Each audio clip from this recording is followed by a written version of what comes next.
90% মুসলিম দেশে যদি মাওলানা দেলোয়ার হোসেন সাঈদীর মতো আলেমের মৃত্যু কারাদণ্ড হতে পারে, যদি মামুনুল হক, কাজী ইব্রাহিম, জুনায়েদ বাবুনগরী গ্রেপ্তার হতে পারে, মাওলানা আজহারের মতো আলেম যদি দেশছাড়া হতে পারে, তাহলে চিন্ময় কুমার দাশকে কেন গ্রেপ্তার করা যাবে না?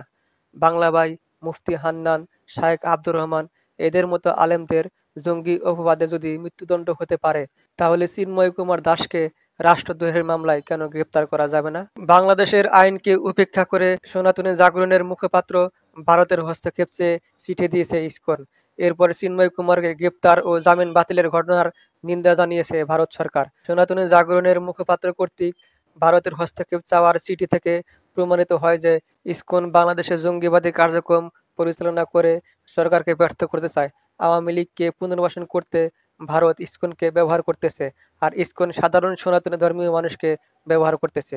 চিন্ময় কুমার দাশকে কোনো ধর্মীয় ইস্যুতে গ্রেপ্তার করা হয়নি।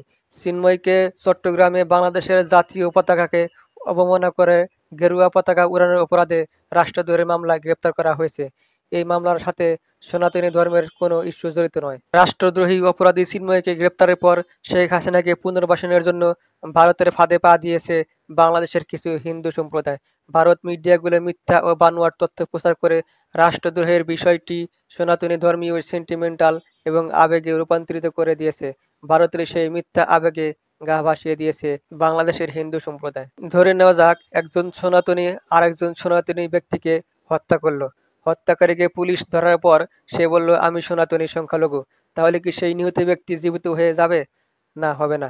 এবার তাহলে কি হত্যাকারী সনাতনী সংখ্যালঘু হওয়ার কারণে ক্ষমা করে দিবেন? অবশ্যই না। কিন্তু ইসকন বর্তমান একই রকম করতেছে। তারা ইসকনের ব্যানারে বাংলাদেশের জাতীয় পতাকা অপমাননা করে রাষ্ট্রদ্রোহ করেছে, আর এখন সনাতনের ব্যানারে ভারতের হস্তক্ষেপ চায়, নিঃশর্ত মুক্তি চায়।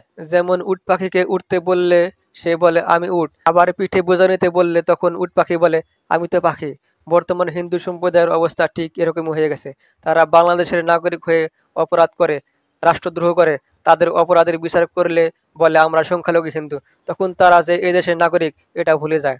আবার তারা ভারতের কাছে সহায়তা চায়। তারা ইসকনের নেতা দিয়ে ইসকনের ব্যানারে আন্দোলন করে, ইসকনের ব্যানারে রাষ্ট্রদ্রোহের অপরাধ করে, আর যখন বিচারের জন্য গ্রেপ্তার করা হয় তখন বলে আমরা সনাতনী।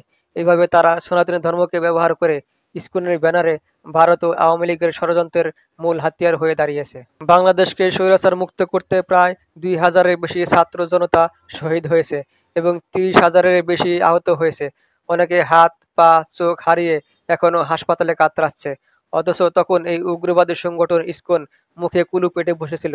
এই গণহত্যার পাশে না দাঁড়িয়ে বিপরীতমুখী অবস্থানে ছিল ইসকন। শেখ হাসিনার পতনের পর ভারতের ইন্ধনে হঠাৎ সক্রিয় জঙ্গি হয়ে আত্মপ্রকাশ করেছে ইসকন। সনাতনীর মতো একটি পবিত্র ধর্মকে অপব্যবহার করে দেশে অস্থিতিশীল পরিবেশ সৃষ্টি করেছে ইসকন। জনরোষের কারণে আওয়ামী লীগের নেতাকর্মীরা প্রকাশ্যে আসতে পারতেছে না, তাই তারা লুকিয়ে থেকে ভারতের সহযোগিতায় দেশে বিশৃঙ্খলা সৃষ্টি করে যাচ্ছে। ইতিমধ্যে আনসার লীগ, রিকশা লীগ, পল্লী বিদ্যুৎ লীগ, বিশ্ববিদ্যালয় লীগ, গার্মেন্টস লীগ, 16 বছরের বঞ্চিত লীগ সহ আফসোস লীগ বিভিন্নভাবে চেষ্টা করেও ব্যর্থ হয়েছে তারা। সবশেষ 25শে নভেম্বর শাহবাগে কিস্তি লীগের সদস্যদের এনে সমাবেশ করতে ব্যর্থ হয়েছে। পতনের পর থেকেই হিন্দু সম্প্রদায়কে ব্যবহার করে তত্ত্বাবধায়ক সরকারকে ব্যর্থ করার জন্য সাম্প্রদায়িক দাঙ্গা লাগাতে ষড়যন্ত্রে লিপ্ত হয়েছে ষড়যন্ত্র লীগ। আর গোয়েন্দা বিভাগের কাছে তথ্য আছে এই ষড়যন্ত্র লীগের অন্যতম সদস্য ইসকন নেতা চিন্ময় কুমার দাস। রাষ্ট্রদ্রোহের মামলার আসামি চিন্ময় কুমার চট্টগ্রামে জমি দখল ও সাম্প্রদায়িক উস্কানি সহ বিভিন্ন অনৈতিক কাজের গডফাদার। এতদিন চিন্ময়কে আন্ডারগ্রাউন্ডে রেখে কলকাঠি নাড়তেছিল ভারত এবং আওয়ামী লীগ। 25শে নভেম্বর রাষ্ট্রদ্রোহের মামলায় তাকে গ্রেপ্তার করার সাথে সাথে প্রতিবাদী বিবৃতি দেয় আওয়ামী লীগের প্রেসিডেন্ট সদস্য জাহাঙ্গীর কবির নানক। এই বিবৃতির মাধ্যমে আওয়ামী লীগ যে দেশ এবং ইসলামের শত্রু সেটা প্রমাণিত হয়ে গেছে।